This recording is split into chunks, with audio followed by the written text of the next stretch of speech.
Recently, I was rewatching Doctor Strange in the Multiverse of Madness. Don't come at me, but I think this might be my favorite MCU movie. Not because it's objectively the best, it isn't. The script itself is pretty subpar, but Sam Raimi was able to turn it into something amazing by being insanely creative and not shying away from the horror aspects like I think a lot of other directors would have.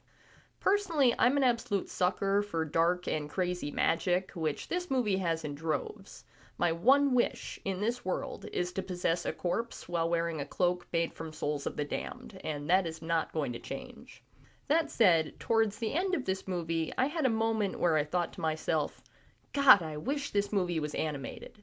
It's not the first time I've had that thought while watching a horror movie, and specifically horror movies involving any type of monsters, except for maybe vampires, which only need fangs and, at the most, minimal makeup.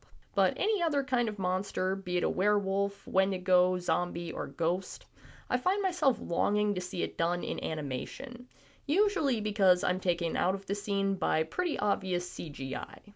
But please don't mistake this video for a rant against CGI in general, because that's not the case. Almost every movie now utilizes it, and most of the time we'll never even know because it blends so seamlessly.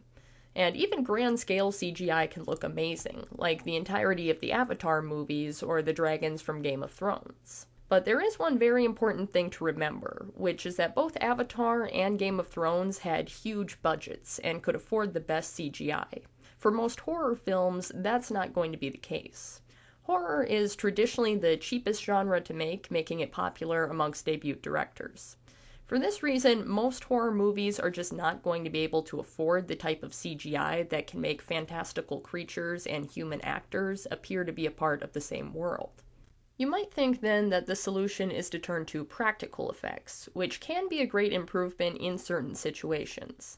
Generally, if you can do it with practical effects, I find myself believing that you should. The key point there being if you can, because there's no use in pretending there isn't a limit on what practical effects can achieve. If there wasn't, we wouldn't need CGI to begin with. But no amount of makeup is going to put a realistic-looking, functional snout on a wolfman, or hide the fact that the shark in Jaws was nothing more than an animatronic dummy. The truth is, every monster movie I've ever seen, regardless of whether or not they used practical effects or CGI, have never been able to fool me with their monsters. Even when it comes to my favorite horror movies of all time, I love them in spite of their monster effects, not because of them. And that's why I find myself longing more and more for animated horror movies. I've always been a huge fan of animation, and in particular 2D animation, which feels much more like moving art than its 3D cousin, at least most of the time. Depending on the art style, animation can be used to create a variety of atmospheres, from the light and amusing to the dark and disturbing. And since everything on screen will be done in the same style and medium, it avoids the problems of monsters not blending into their surroundings. For this reason, ironically, most animated monsters I've seen can end up feeling way more real than their live-action counterparts. There are also just more possibilities when it comes to animated monsters. You would never have to scale back a design because it was too big or exceeded the budget. As long as you can draw it, it can appear on screen. In which case, you may be asking yourself, why don't we get more animated horror films? There's a reason for it, and as always, that reason is money.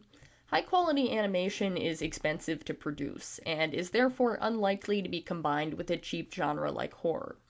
Most studios are far more comfortable delegating animation to family-friendly films and the occasional adult sitcom, which are far more likely to make their money back, and I doubt that's going to change much in the near future. But that doesn't stop me from hoping that some studio, someday, will take a chance on a true animated horror film, and we may begin to see a shift in how Western culture views animation. Not just as something for kids' films, but a medium that can be used effectively for any genre. In the meantime, if you're like me and you love animated horror and monsters, Coraline, Corpse Bride, Over the Garden Wall, Monster House, Watership Down, and Scooby-Doo Zombie Island are all films and shows that have horrific elements to them, but manage to reel it in just enough to earn a family-friendly rating. I offer them up to you as my recommendations, and I would love to hear yours in the comments down below. If you enjoyed this video, please leave it a like and subscribe to my channel for more. In the meantime, stay spooky everybody, and I'll see you in the next one.